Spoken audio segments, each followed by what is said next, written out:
Hello everyone, it's me, Katie, and today we're going to take a little field trip to the grocery store. As you may have noticed, things have gotten a lot more expensive.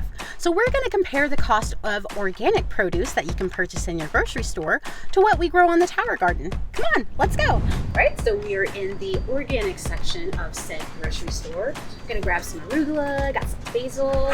We're going to go and get a few more things and check out. We're back from the store with all of our goodies. Let's see what we've got.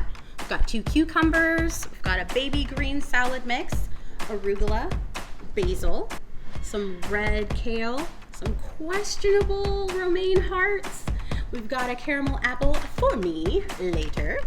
And then we have a bunch of Swiss chard. Let's see what this cost us. So if we're doing the math right on this, 7 plants at $25, that's about $3.57 per plant. Now with the standard flex, you can grow 20 plants on 1 tower.